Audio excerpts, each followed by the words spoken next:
नमस्कार, मी भाऊ तोरसेकर. तुम्ही बघत आहात प्रतिपक्ष. मित्रांनो, आज 23 जानेवारी आहे आणि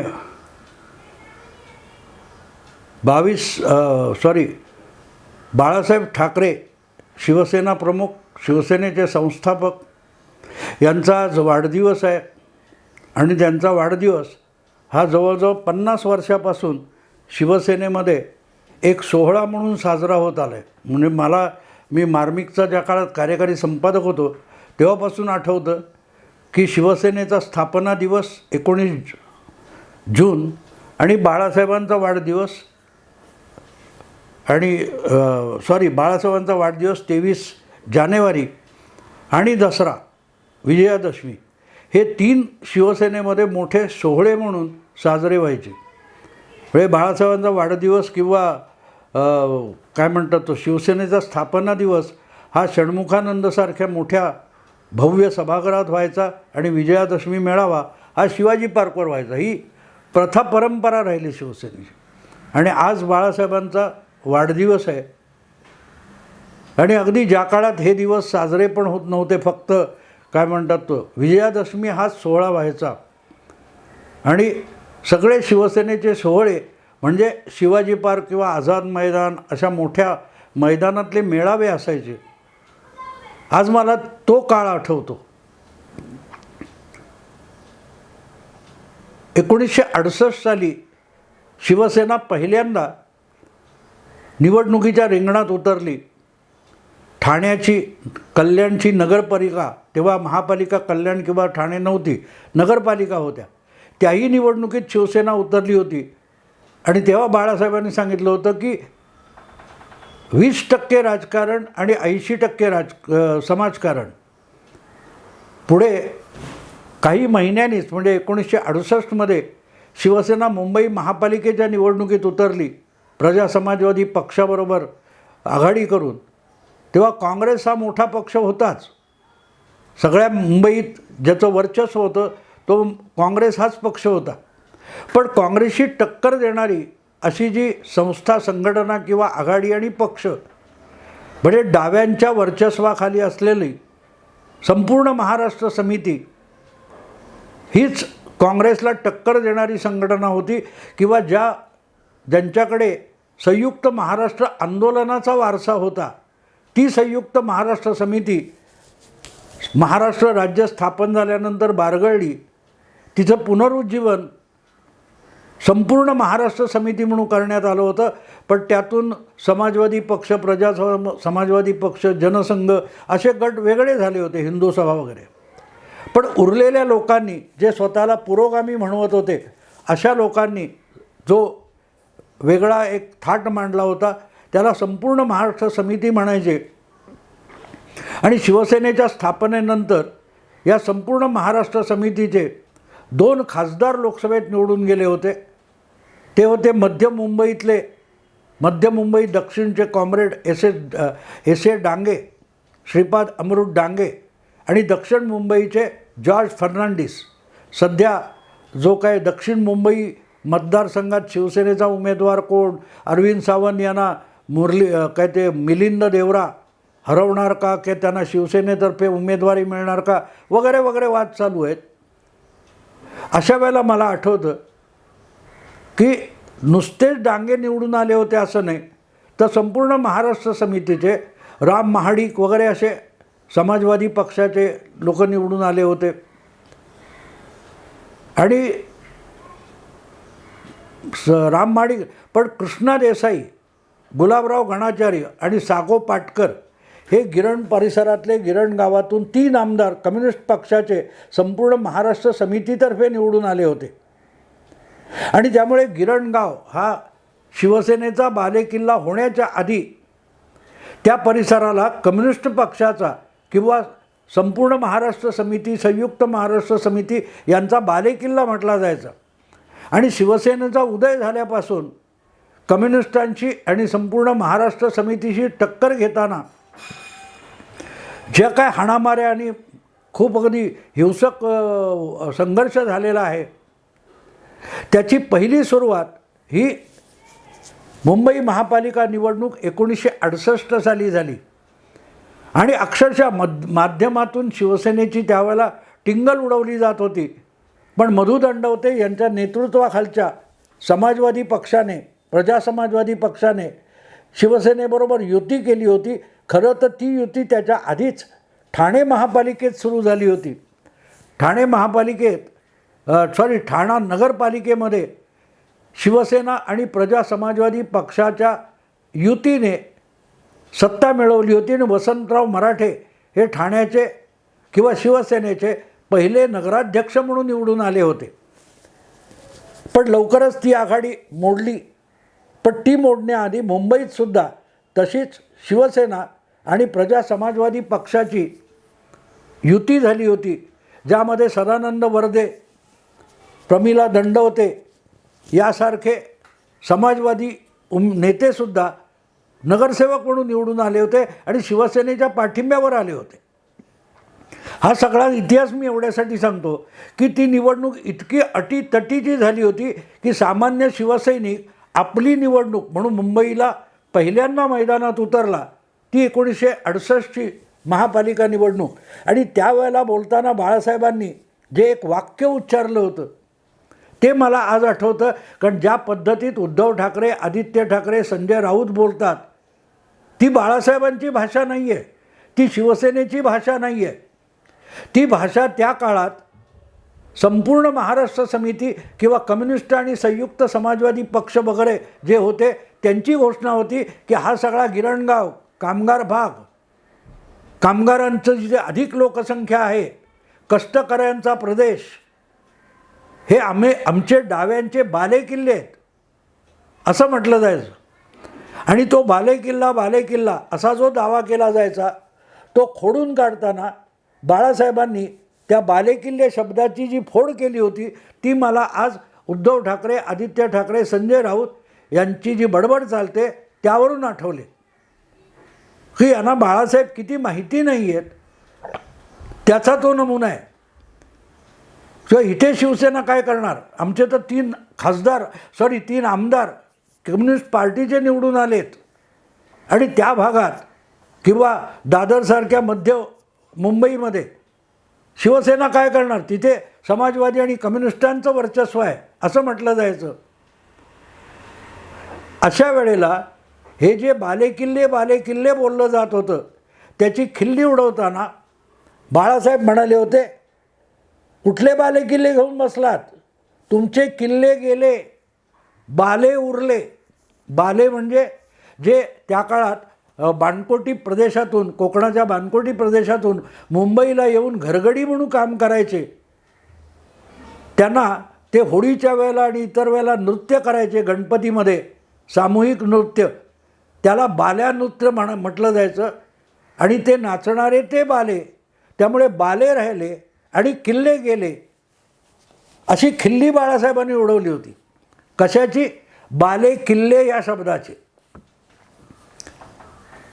ती शिवसेनेची पहिली निवडणूक होती आणि तेव्हा जे हा आमचा बालेकिल्ला आहे असा दावा करणारे होते त्या संपूर्ण महाराष्ट्र समिती समाजवादी यांची खिल्ली उडवताना बाळासाहेबांनी तुमचे किल्ले केव्हाच गेले, तुम्ही उरलाय फक्त बाले, नाचा, फेर धरून नाचा. नेमकी तीच कृती आज, तीच भाषा आणि तीच कृती जर उद्धव ठाकरे, आदित्य ठाकरे, संजय राऊत यांच्याकडून शिवसेनेच्या उद्धव गोतावळ्यातून बोलली जात असेल तर ते आपल्या पित्याचा किंवा शिवसेना प्रमुखांचा वारसा सांगतात असं बिलकुल म्हणता येत नाही. तो वारसा त्यांनी कधीच गमावला आहे, कारण ते संपूर्ण महाराष्ट्र समितीची भाषा बोलत आहेत. आणि संपूर्ण महाराष्ट्र समितीमधले डावे विचारांचे जे नेते होते त्यांना मुंबईकर हा आपला हक्काचा गडी वाटत होता, आपल्या इच्छेचा गुलाम वाटत होता.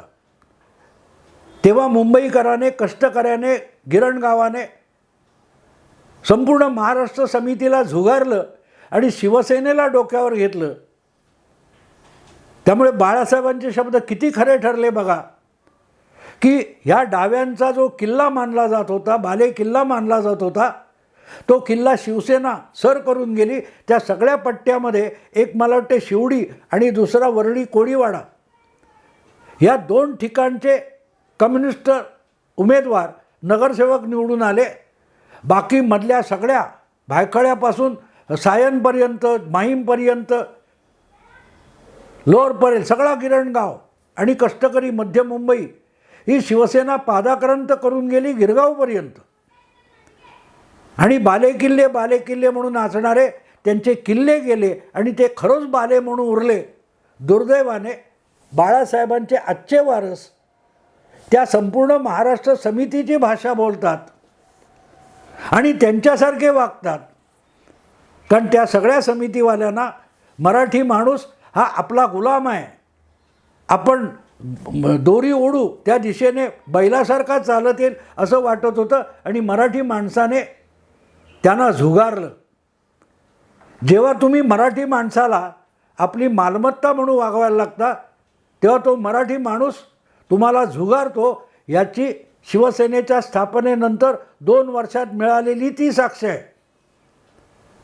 पण दुर्दैव असं की तो साक्षात्कार घडवणारे बाळासाहेब यांचे चिरंजीव आज संपूर्ण महाराष्ट्र समिती आणि त्यांच्या मार्गाने चाललेत, त्यांच्या भूमिकेत गेलेले आहेत. त्यावेळचे कम्युनिस्टांचे नगरसेवक असलेल्या तारा रेड्डी, प्रकाश रेड्डी तारा रेड्डी किंवा GL रेड्डी यांचे सुपुत्र प्रकाश रेड्डीसुद्धा आज उद्धव ठाकरे यांच्या गोटात दाखल झालेले आहेत. यापेक्षा उद्धव ठाकरे हे आपल्या पित्यांनी ज्यांच्याशी टक्कर दिली त्या संपूर्ण महाराष्ट्र समितीच्या गोटात खुद्द उद्धव ठाकरे जाऊन बसले. याचा वेगळा पुरावा देण्याची गरज आहे का? आजसुद्धा सगळीकडून चारी मुंड्या चीज झाल्यासारखी अवस्था उद्धव ठाकरे यांची झालेली आहे. आणि तरीही ते त्यावेळच्या कम्युनिस्टांसारखे वल्गना करतायत, हा आमचा बालेकिल्ला, तो आमचा बालेकिल्ला. आठवतं तुम्हाला 1.5 वर्षापूर्वी महाराष्ट्रात सत्तांतर झालं तेव्हा गुवाहाटीला गेलेले, गोवा मार्गे मुंबईत येणारे जे आमदार आहेत त्यांना विमानतळापासून विधानसभेपर्यंत जायचं असेल तर तो मार्ग वरळीतून जातो अशी धमकी कोणी दिली होती? आदित्य ठाकरेंनी दिली होती. आणि जेव्हा ते आमदार विमानतळापासून विधानसभेपर्यंत गेले तेव्हा त्यांना रोखण्याची हिंमतसुद्धा उद्धव ठाकरे यांच्या गोटातल्या कुठल्या शिवसैनिकाला दाखवता आली नव्हती. कारण किल्ला गेला होता. नाचणारे फक्त बाले उभे राहिले होते. ते जनता न्यायालयात असतात किंवा कुठचे मेळावे भरवले की येतात, उद्धव ठाकरेंना हारतुरे करायला येतात किंवा मातोश्रीवर बांद्र्याला भेटायला जातात. बाकी हे उरलेले बाले आहेत, त्यांच्यात कुठलंही लढण्याची क्षमता उरलेली नाही. म्हणजे आपल्या पित्याने कम्युनिस्टांसाठी वापरलेले शब्द उद्धव ठाकरेंनी स्वतःच्या बाबतीत खरे करून दाखवले. यासारखा दैव दुर्विलास नाही. आज त्याच्यासाठी मला याची आठवण होते. कारण मला खात्री आहे आत्तासुद्धा औपचारिकरित्या उद्धव ठाकरे आपल्या वडिलांचा वाढदिवस साजरा करणार. वडील असते तर त्यांनी 22 जानेवारी साजरा केला असता. कारण अयोध्येतलं राम मंदिर ही बाळासाहेबांचे स्वप्न होतं आणि आपल्या वाढदिवसाच्या आदल्या दिवशी राम मंदिरातली प्राणप्रतिष्ठा होते. तर सगळे राग लोभ कसलेही बाजूला ठेवून बाळासाहेबांनी त्या प्राणप्रतिष्ठेचं स्वागत केलं असतं.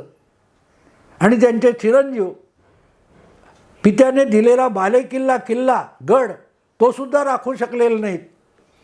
पण भाषा कम्युनिस्टांची बोलत आहेत. मित्रांनो, आज जी अवस्था आहे उद्धव ठाकरेंच्या उभाठा शिवसेनेची ती बघितली तर ग्रामपंचायतीच्या निवडणुकीत तुमचा नंबर किती आला? 6वा नंबर आला. बाळासाहेब कधी सहानुभूतीवर जगले नाहीत आणि सगळी माध्यमं उद्धव ठाकरेंचा उदो उदो करताना त्यांच्याविषयी सहानुभूती किती आहे हे सांगतात. बाळासाहेब हे कधी सहानुभूतीवर जगले नाहीत, आपल्या मनगटी ताकदीवर जगले. त्याचा विसर पडलेला त्यांचाच वारस, नातू किंवा पुत्र जर आपला वारसा ओळखू शकत नसतील तर मग त्यांच्या पक्षाला काही भवितव्य नसतं. एका माणसाने व्यंगचित्र आणि आपलं एक साप्ताहिक याच्या बळावर एक ठाम भूमिका घेऊन जे राजकीय पसारा उभा केला तो सगळा त्यांच्याच वारसानी मातीमोल करून टाकला. याच्या वेदना मराठी माणसाला त्या काळापासून आमच्या वयातले जे जगत आणि बघत आले त्यांना किती यातना होत असतील याची कल्पना करा. काल परवा काय ते तुमचं डोमवर वरळी डोम तिकडे जनता न्यायालय भरवलं, तिथे आलेले उद्धव ठाकरे सभास्थानी जाण्याच्या ऐवजी व्हॅनिटी व्हॅनमध्ये घुसले. ते बघितल्यावर मला तो 68चा काळ आठवतो. 2 चाळीच्या मध्ये बारीकसं गटार वाहतंय, गटाराचं पाणी वाहतंय, तिथेसुद्धा खुर्च्या टाकून किंवा सतरंजी पसरून बसलेल्या लोकांसमोर बाळासाहेबांनी भाषणं केलीत. 500,000 लोक पण नाहीत अशा ठिकाणी बाळासाहेबांनी सभा केल्या आणि त्यातून शिवसेनेचा बालेकिल्ला 68मध्ये उभा राहिला. 55 वर्षापूर्वी उद्धव ठाकरेंनी आपल्या पित्याने उभा केलेला तो बालेकिल्ला आपल्या अहंकारापोटी उद्ध्वस्त करून टाकला आणि तेच आता परत आपल्या त्याच जन्मदात्याचा वाढदिवस साजरा करणार. तेव्हा मला ती बाळासाहेबांनी कम्युनिस्टांची उडवलेली खिल्ली आठवते. ही किल्ले गेले उरलेत बाले. उद्धव ठाकरे यांच्या भोवतीचा आजचा जो गोतावळा आहे आणि मी आता बाहेर पडणार, मी सगळं महाराष्ट्र पिंजून काढणार असं म्हणत म्हणत 1.5 वर्ष गेलं. उद्धव ठाकरे यांनी महाराष्ट्राचे किती दौरे केले. 2022च्या गणपतीच्या आसपास कधीतरी त्यांनी घोषित केलं होतं की मी आता अख्खा महाराष्ट्र पिंजून काढणार. ठाण्याच्या तुमच्या टेंबी नाक्यापासून सुरुवात करणार आणि अख्खा महाराष्ट्र फिरून कोल्हापूरच्या बिंदू चौकामध्ये शेवटची सभा करणार, प्रबोधन यात्रा वगैरे वगैरे. एका तरी सभेत गेले उधार उसनवार आणलेल्या आणि पक्षांतर करून परत पक्षात आलेल्या भास्कर जाधव आणि सुषमा स्वराज सुषमा अंधारे यांच्यासारख्यांवरती प्रबोधन यात्रा सोपवली आणि उद्धव ठाकरे घरी बसले. 1.5 वर्ष डरकाळ्या फोडण्यात गेले आणि कोर्टबाजीमध्ये साध्य वेळ घालवलेला आहे. सगळी ताकद खर्ची घातलेली आहे. पित्याने कधी कोर्टाची पायरी चढली नाही. आज बाळासाहेबांची आठवण तेवढ्यासाठी येते की त्यांनी जी संघटना उभी केली तिची इतकी विटंबना आम्ही कधी बघितली नव्हती आणि अशी विटंबना त्यांचाच पुत्र करेल हे ना त्यांनी स्वप्नात बघितलं ना आमच्यासारख्या त्या पिढीतल्या लोकांनी बघितलं. मित्रांनो, चेहरे बघितले, दिवाकर रावतेसारखा चेहरा बघितला तरी ती वेदना जाणवते. दादरमधला दिवाकर रावते पहिल्या पिढीतला शाखा प्रमुख, विभाग प्रमुख वगैरे, त्याने अख्खा मराठवाडा आणि विदर्भ शिवसेनेची संघटना 80-90च्या दशकात बांधून उभी केली, ज्याच्या बळावर महाराष्ट्रात शिवसेनेचा मुख्यमंत्री येऊ शकला 95 साली. त्या दिवाकर रावतेचा चेहरा बघितला, शिशिर शिंदेचा चेहरा बघितला तर ती वेदना कळते. ही कशी शून्यातून आपल्या नेत्याने बाळासाहेबांनी शिवसेना उभी केली होती. अख्खा मुंबई हा एक काय म्हणा अभेद्य किल्ला बनवला होता, तो त्यांच्याच मुलाने कसा उद्ध्वस्त करून टाकला याची वेदना तुम्ही दिवाकर रावतेचा चेहरा बघा, तुम्हाला दिसेल. त्या काळातले अनेक शिवसैनिक, कट्टर शिवसैनिक आहेत, त्यांचे चेहरे बघा, मग कळतं. पण त्याची एवढीशी सुद्धा वेदना संजय राऊत असतील, आदित्य ठाकरे असतील, विनायक राऊत असतील यांच्या चेहऱ्यावर कुठे दिसत नाही. कारण त्यांनी बाळासाहेबांनी घेतलेली मेहनत बघितलेली सुद्धा नाही. एक व्यायामशाळेत, कुठच्या गणेशोत्सव मंडळात, कुठेही जाऊन बाळासाहेबांनी दिवस रात्र एक केला, अपार कष्ट केले. त्यातून जो किल्ला तयार केला होता तो त्यांच्याच वारसानी आणि त्या वारसांच्या गोतावळ्याने उद्ध्वस्त करून टाकलाय. कुठे असतील बाळासाहेब, त्यांचा आत्मा असेल आणि तो बघत असेल तर त्यांचं मन किती तिळतीळ तुटत असेल ती कल्पना करा. आज 23 जानेवारी आहे म्हणून हा विषय काढला की ज्यांनी आपल्या व्यंगात्मक शैलीमध्ये किल्ले गेले नि बाले उरले नाचणारे असं म्हटलं होतं, त्यांच्या सुपुत्राने आपल्याच पित्याचे शब्द पित्याने स्थापन केलेल्या पक्षाच्या बाबतीत खरे करून दाखवले, यासारखा दैव दुर्विलास नाही मित्रांनो. आत्ता इथेच थांबतो. आवडलं लाईक करा, शेअर करा, सबस्क्राईब करा. नमस्कार.